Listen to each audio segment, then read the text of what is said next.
Another day, another reverse split. Microcloud hologram. You know the name. They make holograms, or at least they're trying to. This company has been a favorite of the momentum chasers, folks who see a press release and think they've found the next Apple. But let me tell you something, this ain't Apple. The latest news out of Microcloud is enough to make even the most hardened gambler think twice. They just announced a deal for unsecured convertible notes. That's Wall Street talk for "we need money, and we're willing to give up a big chunk of the company to get it." Sound familiar? It should, because this is the same playbook we've seen from Microcloud before. Now, I'm not saying all reverse stock splits are bad. Sometimes a company needs a fresh start. But in Microcloud's case, this feels like a desperate attempt to stay afloat. They're burning cash faster than they're making it, and that's a recipe for disaster. So what's an investor to do? First, don't panic. Second, listen to your Uncle Jim. We're going to break down this whole Microcloud situation step by step. We'll talk about convertible notes, reverse splits, and what it all means for you. Because knowledge is power, and I want you to be the most powerful investor on the block. All right, let's talk about these convertible notes. Imagine you lend money to your friend. Let's call him Bob. Bob is a little short on cash, but he promises to pay you back with interest. But here's the catch. Bob also offers to give you some of his prized comic book collection instead of cash, if you want. That's essentially what a convertible note is. Microcloud is borrowing money by issuing these notes. The note holders have the option to convert their debt into shares of the company at a certain price. Sounds harmless, right? Not so fast. Here's the problem. When a company issues a lot of convertible notes, it can dilute the value of existing shares. Remember those comic books Bob offered? Well, if he prints 1 million more, your collection suddenly isn't worth as much. The same logic applies to stocks. So why is Microcloud resorting to convertible notes? Because they need money, and traditional lenders aren't exactly lining up at their door. That's a big red flag, folks. It means the market is losing faith in Microcloud's ability to turn things around. And when the market loses faith, you better watch out below. Remember back in February when Microcloud did their first reverse stock split? They told us it was to attract institutional investors. They said it would make the stock more appealing. Well, guess what? It didn't work. The stock is down even more since then. And those institutional investors, they're nowhere to be found. It's almost like Microcloud was trying to put lipstick on a pig. But you can't polish a turd, folks. This latest move with the convertible notes feels eerily similar. It's like they're hoping if they just rearrange the deck chairs on the Titanic, everything will be fine. But we all know how that story ends. The bottom line is this: actions speak louder than words. And Microcloud's actions are screaming, "We're in trouble!" Don't be fooled by their press releases and promises. This is a company on shaky ground. Section 4. Dilution Dilemma. Shrinking shares, shrinking value. Let's talk about dilution for a minute. It's a word that strikes fear in the heart of any investor. And for good reason.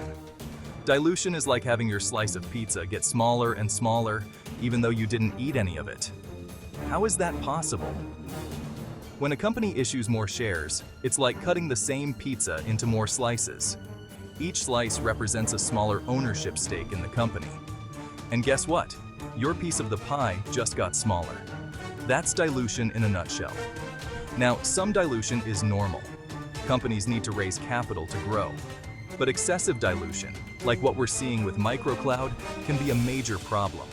It can erode the value of your investment faster than you can say reverse stock split. Here's the thing. Microcloud's management team is getting diluted too, but they're not complaining. They're still getting paid their hefty salaries, whether the stock goes up or down. It's the little guy, the retail investor, who gets left holding the bag. Section 5. Muln Automotive, a cautionary tale. Microcloud isn't the only company playing this dangerous game. Remember Muln Automotive? They're another company that's been a favorite of the meme stock crowd, and just like Microcloud, they've been plagued by reverse stock splits, dilution, and a whole lot of hype. Muln promised the world electric cars, solid-state batteries, you name it, but they couldn't deliver. Their stock price went on a wild ride, fueled by speculation and social media frenzy. But eventually, reality set in. The stock crashed back down to earth, leaving a trail of heartbroken investors in its wake. Muln is a cautionary tale about the dangers of investing in companies with more hype than substance. Don't let microcloud be your next Muln. Section 6. Eroding confidence. The writing's on the wall. Let's be honest, folks. Investor confidence in microcloud is about as solid as a house of cards in a hurricane. And there are some very good reasons for that. First, their financial performance is abysmal. They're losing money hand over fist, revenue is declining, and their debt is piling up faster than a teenager's laundry. That's not exactly a recipe for success. Second, their lack of transparency is concerning. They're not exactly forthcoming with information, and when they do release news, it's often filled with more hype than substance.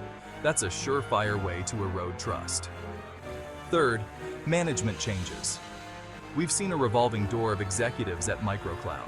That's never a good sign. It suggests internal turmoil and a lack of direction. And finally, the stock volatility is enough to make even the most seasoned trader queasy. The stock price is all over the map, driven by speculation and short-term trading. That's not a stock you want to be holding for the long term. Section 7. Buyer beware. Navigate the microcap minefield. Look, I'm not saying every small company is a bad investment. Some of the greatest companies in the world started out small. But investing in microcap stocks like microcloud is not for the faint of heart. It's like navigating a minefield blindfolded. One wrong step, and you could get blown to smithereens. So, what's the takeaway? Do your homework. Don't just buy a stock because you see it on social media or because some talking head on TV tells you to. Read the company's filings, understand their business model, look at their financials, and most importantly, ask yourself, does this company have a realistic path to profitability? If the answer is no, then run for the hills. There are plenty of other fish in the sea. Don't get caught holding the bag when the music stops.